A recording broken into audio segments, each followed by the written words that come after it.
Hi friends, welcome to ஐஃபாஸ் simple cooking. இன்றைக்கி பார்க்க போகிறது ஒரு சிக்கன் ரெசிபி எப்படி செய்கிறதுன்னு பார்க்கலாம். அதுக்கு ஃபஸ்ட்டு ஒரு 3 ஸ்பூன் அளவு தேங்காய் எடுத்துக்கோங்க. சின்ன மூடியாக இருந்தால் அரை மூடி அப்படியே எடுத்துக்கோங்க. கொஞ்சம் பெருசாக இருந்தால் 3/4 மூடி அளவு எடுத்துக்கோங்க. தேங்காய் எடுத்துக்கிட்டு அதுக்கப்புறமா ஒரு 15 பல் அளவு பூண்டு, இஞ்சி 1 இன்ச் அளவு அது கட் பண்ணி எடுத்துக்கோங்க. பூண்டு 15 பல், பட்டை 1 இன்ச் அளவு 2, கிராம்பு 3, ஏலக்காய் 3. இது எல்லாத்தையுமே தேங்காய் கூட ஆட் பண்ணிக்கோங்க. இஞ்சி பூண்டோட அளவு பார்த்துக்கோங்க. இது நான் 1 kg சிக்கனுக்கு இந்த அளவு சொல்கிறேன்.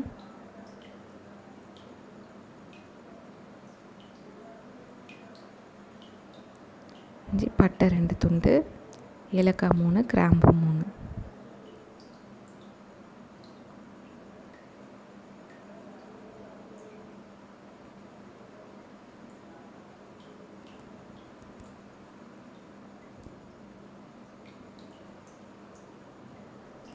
அதுக்கப்புறமா இது கூட முந்திரி பருப்பு ஒரு 5-6 முந்திரி பருப்பு போட்டுக்கோங்க.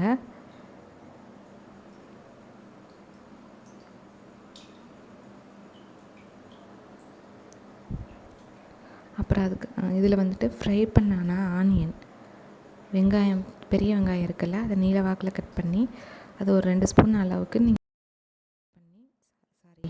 ஆயிலில் ஃப்ரை பண்ணி இதில் ஆட் பண்ணிக்கோங்க. இப்போ அதை அரைச்சி எடுத்துக்கோங்க. அரைச்சி எடுத்துகிட்டு சிக்கன் 1 kg, அந்த அரைச்ச பேஸ்ட்டு, பெரிய வெங்காயம் 2 வெங்காயம் ஸ்லைஸ் பண்ணினது, தக்காளி 1 தக்காளி நல்ல பழமாக கட் பண்ணினது. இப்போ ஒரு குக்கர் ஹீட் பண்ணிக்கோங்க. அதில் 4 ஸ்பூன் அளவு ஆயில் ஆட் பண்ணிக்கோங்க. ஆயில் காஞ்சதும் சீரகம் 1/2 ஸ்பூன், சீரகம் பொரிஞ்சதும் மிளகு 1 ஸ்பூன், அதுக்கப்புறமா நம்ம கட் பண்ணி வச்சுருக்கிற அந்த பெரிய வெங்காயம் அதை சேர்த்துக்கோங்க. பெரிய வெங்காயம் நல்லா நைஸாக நீல வாக்கில் கட் பண்ணிக்கணும். நான் 2 வெங்காயம் எடுத்திருக்கேன். நல்லா பெரிய வெங்காயம்னா 1 போதும். கொஞ்சம் மீடியம் சைஸாக இருந்தால் 2 எடுத்துக்கோங்க. அது கலர் சேஞ்ச் ஆகிற அளவுக்கு நல்லா ஃப்ரை பண்ணிக்கணும். இந்த மாதிரி வந்துடணும். அதுக்கப்புறமா தக்காளியை ஆட் பண்ணிக்கோங்க. தக்காளியும் நல்லா உடையிற அளவுக்கு அதை வதக்கிக்கோங்க.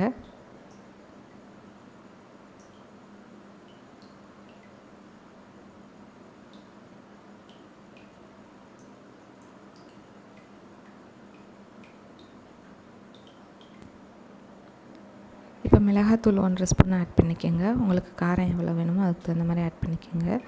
நான் 1/2 ஸ்பூன் மிளகாத்தூள், 2 ஸ்பூன் மல்லித்தூள், 1/2 ஸ்பூன் மஞ்சத்தூள், அவ்வளோதான். வேறு எந்த பவுடரும் ஆட் பண்ணலை. இப்போ இது எல்லாத்தையுமே நல்லா ஃப்ரை பண்ணிக்கோங்க. 1 டம்ளர் அளவு தண்ணி ஊற்றிக்கோங்க. 100 ml அளவு தண்ணி போதும். இப்போ இது எல்லாத்தையுமே நல்லா ஃப்ரை பண்ணிக்கோங்க.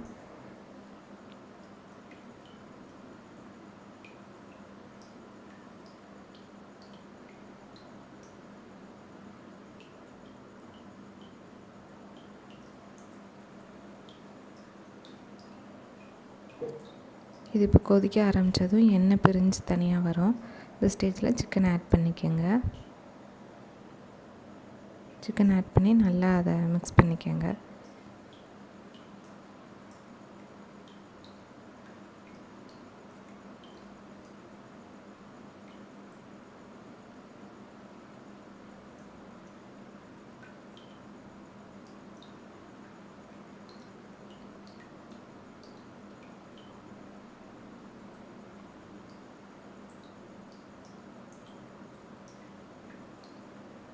இப்போ இந்த சிக்கனுக்கு தேவையான அளவு உப்பு சேர்த்துக்கோங்க. உப்பு சேர்த்து நல்லா மிக்ஸ் பண்ணிக்கோங்க.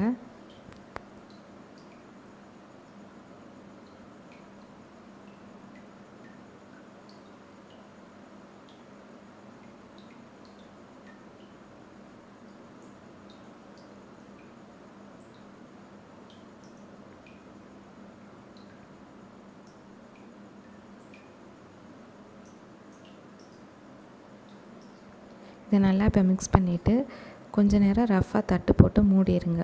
மூடி ஒரு மீடியம் ஃப்ளேம்லேயே வந்துட்டு ஒரு 5 to 10 minutes வச்சுருங்க. இப்போ இதில் கொஞ்சம் தண்ணி விட்டுருக்கோம். அதுக்கப்புறமா நம்ம அரைச்சி வச்சுருக்கிற அந்த தேங்காய் இஞ்சி பூண்டு பேஸ்ட்டை வந்து இதில் ஆட் பண்ணிக்கணும். ஆட் பண்ணிவிட்டு கொஞ்சமாக தண்ணி ஊற்றிக்கிங்க. ஒரு டம்ளர் அளவு தண்ணி வந்து மிக்ஸி ஜாரில் ஊற்றி அதை வாஷ் பண்ணி அதில் மிக்ஸ் பண்ணிக்கோங்க. அவ்வளோதான், இதுக்கு மேலே எந்த தண்ணியும் ஆட் பண்ண வேண்டாம்.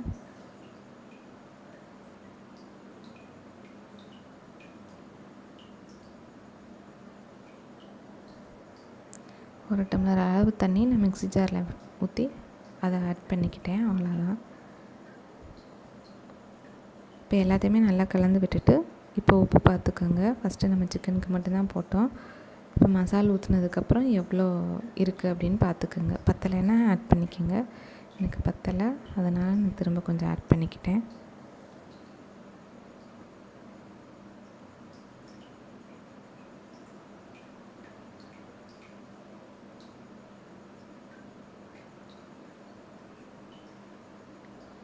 லாஸ்ட்டாக கருவேப்பிலை கொஞ்சம் ஆட் பண்ணிக்கோங்க. ஆட் பண்ணி எல்லாத்தையுமே நல்லா கலந்து விட்டுட்டு மூடி போட்டு விசில் விட்டுருங்க. நீங்கள் நார்மலாக சிக்கனுக்கு எத்தனை விசில் கொடுப்பீங்களோ கொடுத்துக்கோங்க. நான் 3 விசில் கொடுப்பேன். ஸோ குக்கருக்கு மூடி போட்டு வச்சாச்சு.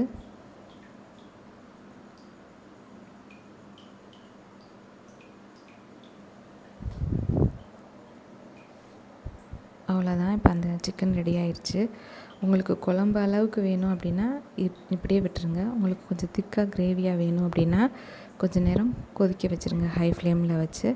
இப்போ எனக்கு இது வந்து கொஞ்சம் திக்கான கிரேவியாக வேணும். அதனால் நான் வந்து திரும்ப அடுப்பு பற்ற வச்சு ஒரு 5 minutes கொதிக்க வைக்க போகிறேன். ஓகே ஃப்ரெண்ட்ஸ், உங்களுக்கு இந்த ரெசிபி பிடிச்சிருந்தா கண்டிப்பாக நீங்களும் ட்ரை பண்ணி பாருங்கள். எப்படி இருந்துச்சுன்னு கமெண்ட் பண்ணுங்கள். மறக்காமல் லைக் பண்ணுங்கள், ஷேர் பண்ணுங்கள், சப்ஸ்கிரைப் பண்ணுங்கள். தேங்க்ஸ் ஃபார் வாட்சிங்.